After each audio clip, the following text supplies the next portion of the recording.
DGP Yogesh Gupta പിണറായിയോട് വളരെ വലിയൊരു അപരാധം ചെയ്തിട്ടുണ്ടെന്ന് വേണം മനസ്സിലാക്കാനായിട്ട്. കാരണം സിവിൽ സർവീസ് ഉദ്യോഗസ്ഥർ ഒരു പദവിയിൽ ചുരുങ്ങിയത് 2 വർഷമൊക്കെ സർവീസ് നൽകണമെന്നാണല്ലോ ചട്ടം. പക്ഷേ 3 വർഷത്തിനിടെ 7 മാറ്റമാണ് ഇത്തരത്തിൽ കൊടുത്തിരിക്കുന്നത് എന്ന് വേണം മനസ്സിലാക്കാനായിട്ട്. ഏറ്റവും ഒടുവിൽ റോഡ് സുരക്ഷാ കമ്മീഷണറായിട്ടാണ് മാറ്റം കൊടുത്തിരിക്കുന്നത്. വിജിലൻസ് ഡയറക്ടറായിരുന്ന അദ്ദേഹമാണ് ഇപ്പോൾ ഈ ഒരു അവസ്ഥയിലേക്ക് എത്തിപ്പെട്ടിരിക്കുന്നത്. അദ്ദേഹത്തിന് അനുസരിച്ചുള്ള പൊസിഷൻ ആയിരിക്കാം, അല്ലായിരിക്കാം. പക്ഷേ ഒരു ക്ലിയറൻസ് സർട്ടിഫിക്കറ്റ് കൊടുത്താൽ തീരാവുന്ന വിഷയമാണ്. ഇത് കൊടുക്കാവുന്നതേ ഉള്ളൂ. പക്ഷെ പിടിച്ചു വയ്ക്കുകയാണ് പിണറായി. ഇത്രയും വലിയൊരു അപരാധം എന്തായിരിക്കാം യോഗേഷ് ഗുപ്ത ചെയ്തത്? യോഗേഷ് ഗുപ്ത അപരാധം ചെയ്തതല്ല ഇതിൻ്റെ കാരണം. വളരെ സിമ്പിളാണ്.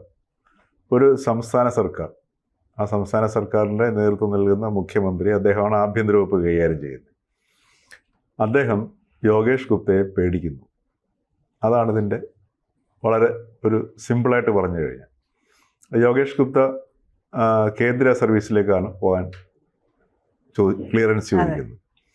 അപ്പോൾ കേന്ദ്രത്തിൽ പോയി കഴിഞ്ഞാൽ അദ്ദേഹം പോലീസാണല്ലോ. അപ്പോൾ അതിന് ഏത് വിഭാഗത്തിലായിരിക്കും പോയി പെടുക എന്നുള്ളതിന് നിശ്ചയമില്ല. കേന്ദ്ര സേന പലതുണ്ട് അല്ലേ?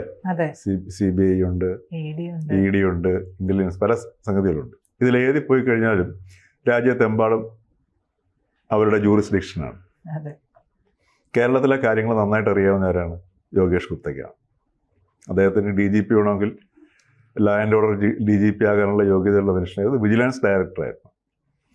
അപ്പോൾ എന്തുകൊണ്ടായിരിക്കും സംസ്ഥാന സർക്കാർ പേടിക്കുന്നത്? സ്വാഭാവികമായിട്ടും എല്ലാം അറിയാവുന്നതുകൊണ്ട്. മാത്രമല്ല വിജിലൻസ് ഡയറക്ടറായിരുന്നുണ്ടോ. ആ പൊസിഷനിൽ എത്ര നാൾ അദ്ദേഹം ഇരുന്നു? വളരെ കുറച്ചാളേ ഇരുന്നുള്ളൂ. അതിൻ്റെ കാരണം എന്താണെന്ന് വെച്ച് കഴിഞ്ഞാൽ നോക്കേണ്ടാത്തിടത്തേക്ക് നോക്കി. അപ്പോൾ ചിലത് കണ്ടു. സാധാരണ വിജിലൻസ് ഡയറക്ടർ ആ പൊസിഷനിലൊക്കെ താല്പര്യമുള്ള ആൾക്കാരൊക്കെയാണ് അവിടെ ഇരിക്കണം എന്നുണ്ടെന്നുണ്ടെങ്കിൽ, നട്ടലിന് നല്ല നേർച്ചയില്ല, ലേശം വളഞ്ഞൊക്കെ ആണെന്നുണ്ടെങ്കിൽ അവർ ഈ നോക്കും, പക്ഷേ തൊടില്ല. യോഗേഷ് ഗുപ്ത എന്ത് ചെയ്തു?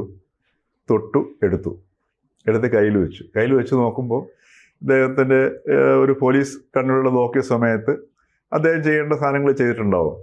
അപ്പോഴത്തേക്ക് അദ്ദേഹത്തിന് എന്ത് സംഭവിച്ചു? വിജിലൻസ് ഡയറക്ടറുടെ സ്ഥാനത്ത് നിന്ന് തെറിച്ചു, അടുത്ത സ്ഥലത്തേക്ക് മാറി. DGP ആണല്ലോ. അങ്ങനെയാണ് അദ്ദേഹം ഈ കളി തുടങ്ങുന്നത്. 7 സ്ഥലത്തേക്ക് മാറി. ഇപ്പം ഏറ്റവും ഒടുവിൽ ഈ ഫയർ ആൻഡ് സേഫ്റ്റി അല്ലേ, അവിടെയായിരുന്നു. എന്തുകൊണ്ടായിരിക്കും അവിടെ നിന്ന് മാറാൻ കാരണം? അവിടെ ഫയർ ആൻഡ് സേഫ്റ്റി എന്ന് പറയുന്ന സംഗതി അത് ഭയങ്കരമായ, അത് ശരിക്കും ഒരു അന്വേഷണം നടത്തുകയാണെന്നുണ്ടെങ്കിൽ ഇവിടുത്തെ ഈ സർക്കാരിനെയും അതല്ലെങ്കിൽ ഈ ഇവിടുത്തെ ഡിസ്റ്റിലറികളെയും പിന്നെ പൊളിറ്റിക്കൽ പാർട്ടീസിനെയും ഒക്കെ ഊട്ടിക്കൊണ്ട് നിൽക്കുന്ന പലരുടെയും കൈ പൊള്ളുന്ന നടപടികൾ വരും ഫയർ ആൻഡ് സേഫ്റ്റിയുടെ ശരിക്കും അന്വേഷണം നടത്തുകയാണെങ്കിൽ. കാരണം ഈ പല വമ്പന്മാരും യഥാർത്ഥത്തിലുള്ള റിക്വയർഡ് ആയിട്ടുള്ള ഡോക്യുമെൻസോ അതല്ലെങ്കിൽ ഇതിൻ്റെ നിയമം പാലിക്കാതെയൊക്കെയാണ് ഈ സംഭവങ്ങൾ അവരുടെ വ്യവസായങ്ങളും മറ്റും നടത്തിക്കൊണ്ട് പോവുക. അപ്പോൾ അതിലേക്ക് കയറി പിടിച്ചു കഴിഞ്ഞാൽ നമുക്ക് വേണ്ടപ്പെട്ടവരുടെ കൈ പൊള്ളും. കാരണം അവരുടെ കൈ ഈ പറഞ്ഞ പോലെ പൊള്ളിക്കഴിഞ്ഞാൽ ഈ വിഹിതങ്ങൾ കുറയും. അതല്ലെങ്കിൽ ഈ ഇത്തരത്തിലുള്ള പണികളൊക്കെ ചെയ്തിട്ടാണ് ഈ വിഹിതം പങ്കുവയ്ക്കുന്നത് അല്ലേ? ചില ഏതെങ്കിലും വലിയ തീപിടുത്തമൊക്കെ ഉണ്ടാകുന്ന സമയത്ത് നമ്മൾ മാധ്യമങ്ങളെല്ലാം കൂടെ രംഗത്തിറങ്ങും. ഒരാഴ്ചത്തേക്ക് നമ്മുടെ മുഖ്യധാര മാധ്യമങ്ങളെല്ലാം കൂടെ ഇന്നടത്ത് ഇങ്ങനെ അടുത്ത് നിൽക്കുന്നു, ഇന്ന സ്ഥലത്ത് ലൈസൻസ് ഇല്ല, ലിഫ്റ്റിന് ലൈസൻസ് ഇല്ല, ഫയറിൻ്റെ നിയമം ഇതിൻ്റെ പാലിച്ചിട്ടല്ല, ഫ്ലാറ്റുകളിലേക്കുള്ള വഴി വളരെ ചെറുതാണ്, നിയമം അനുസരിച്ചിട്ട് ഇത്ര വീതി ഉണ്ടാവണം എന്നൊക്കെ പറഞ്ഞ് കുറേ വാർത്തകളൊക്കെ കാണിക്കും. അപ്പോൾ ഇതുപോലെ നമ്മുടെ കേരളത്തിൽ ഫ്ലാറ്റുകളെടുത്ത് നോക്കിയാൽ മതി. ഈ ഫ്ലാറ്റുകളിലേക്കുള്ള വഴികൾ, അതിനൊക്കെ കൃത്യമായ നിയമങ്ങളൊക്കെ ഉണ്ട്. ഈ നിയമങ്ങളൊന്നും പാലിച്ചിട്ടില്ല. അപ്പോൾ അതിനകത്ത് എവിടെയോ യോഗേഷ് ഗുപ്ത കൈവച്ചിട്ടുണ്ട്, അത് ഉറപ്പാണ്.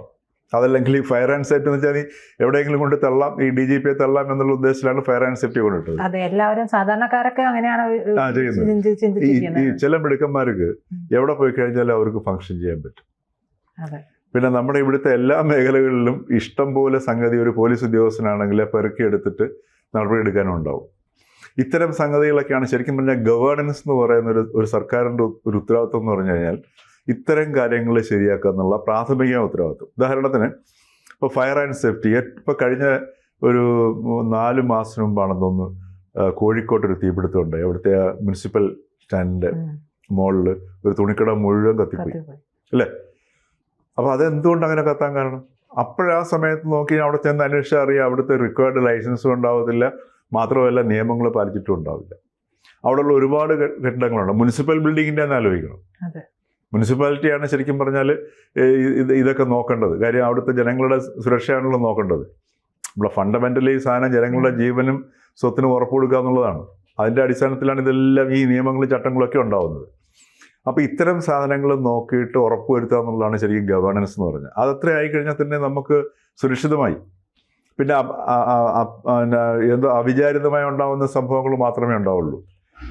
ഇവിടെ കേരളത്തിലതല്ല. കേരളത്തിലെ ഓരോ പൊല്യൂഷൻ്റെ അത് ഏതാനും ചില ഉദ്യോഗസ്ഥർക്ക് വരുമാനം ഉണ്ടാക്കാൻ വേണ്ടി, അതായത് ശമ്പളത്തിന് പുറമേയുള്ള വരുമാനം ഉണ്ടാക്കാൻ വേണ്ടി മാത്രമായിട്ടുള്ളൊരു ഡിപ്പാർട്ട്മെൻറ്റായിട്ട് മാറി.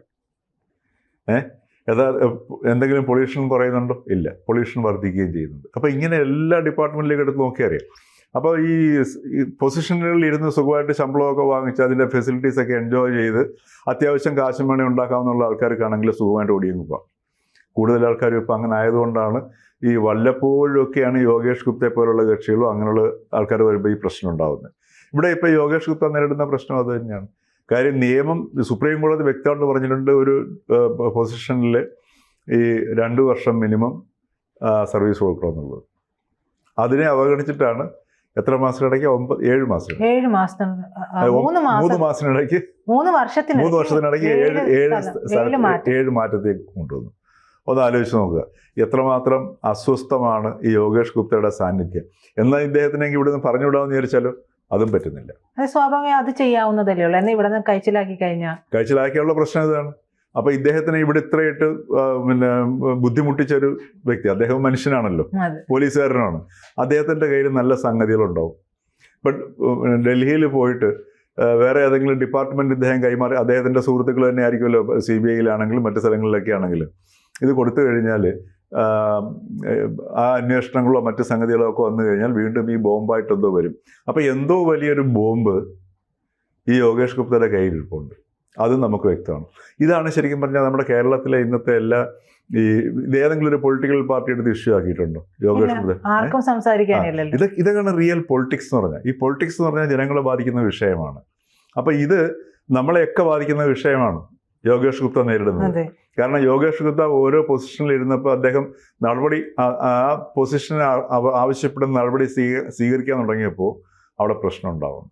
ഇത് ജനങ്ങളെ ബാധിക്കുന്ന വിഷയമാണ്. ഇതൊക്കെയാണ് ശരിക്കും പറഞ്ഞാൽ റിയൽ പൊളിറ്റിക്കൽ ഇഷ്യൂ എന്ന് പറയുന്നത്. നമ്മളിവിടെ ഈ പെണ്ണ് കേസിനകത്തും സ്ത്രീ വിഷയത്തിനകത്തും ഒക്കെ കിടന്നിട്ട് അങ്ങോട്ടും ഇങ്ങോട്ടും കിടന്ന് ചർച്ച ചെയ്ത് ഇങ്ങനെ യഥാർത്ഥ വിഷയങ്ങളിൽ നിന്ന് നമ്മളെ ശ്രദ്ധ മാറ്റിക്കൊണ്ടു പോവുകയാണ് ചെയ്യുന്നത്. ഇതിപ്പോൾ എത്രയോ നാളുകളായി ഈ ഒരു ഉദ്യോഗസ്ഥന് ഈ ഒരു ക്ലിയറൻസ് സർട്ടിഫിക്കറ്റിന് വേണ്ടിയിട്ട് ഇങ്ങനെ പുറകെ നടക്കുകയാണ്. അദ്ദേഹം എന്തെല്ലാം നടപടിക്രമങ്ങൾ അതിനു വേണ്ടി ചെയ്യാമോ നേരെയുള്ള വഴികളിൽ അദ്ദേഹം അത് ചെയ്യുന്നുണ്ട്. പക്ഷെ അദ്ദേഹത്തിന് അത് കൊടുക്കുന്നതേ ഇല്ല. അപ്പൊ സാറ് പറഞ്ഞതുപോലെ ഇങ്ങനെ ഭയപ്പെടുന്നുണ്ടാവും. പിന്നെ മറ്റൊരു കാര്യം, അദ്ദേഹത്തിന് ED-യിൽ സർവീസ് ഉണ്ടായിരുന്നതായിട്ട് കേൾക്കുന്നു. അപ്പൊ വീണ്ടും അദ്ദേഹം ED-യിലേക്ക് പോവുകയാണെങ്കിൽ ഇവിടുത്തെ പല വിവാദങ്ങളും സംഭവങ്ങളും ഒക്കെ ED അന്വേഷിച്ചുകൊണ്ടിരിക്കുന്ന ഒരു സമയം കൂടിയാണ്. മാത്രമല്ല ED ഒരു താരമാണ് ഇപ്പൊ കേരളത്തിൽ. അതെ. അപ്പോൾ അത് വന്നു കഴിഞ്ഞാൽ ഇദ്ദേഹത്തിനെ ഇത്രയും നോവിച്ച സ്ഥിതിക്ക് അദ്ദേഹത്തിന് യാതൊരു വിധമായ കമ്മിറ്റ്മെന്റോ അല്ലെങ്കിൽ ഒരു സ്നേഹമോ കാണിക്കേണ്ട ആവശ്യമില്ല അല്ലേ?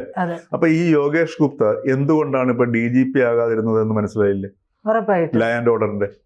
കാരണം ലാ ആൻഡ് ഓർഡറിന് DGP ആയി കഴിഞ്ഞാൽ സ്വാഭാവികമായിട്ട് ജനങ്ങൾക്ക് നീതി കിട്ടും അല്ലേ?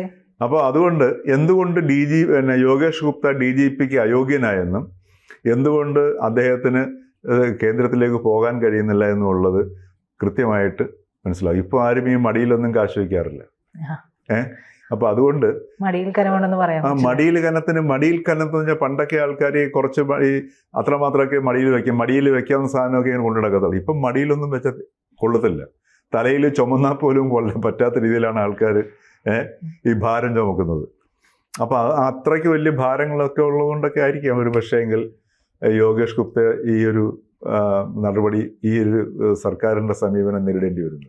കൂടുതൽ വാർത്തകളും വിശേഷങ്ങളും നിങ്ങളിലേക്ക് എത്താൻ ABC മലയാളം സബ്സ്ക്രൈബ് ചെയ്യുക, ബെൽ ബട്ടണും അമർത്തുക.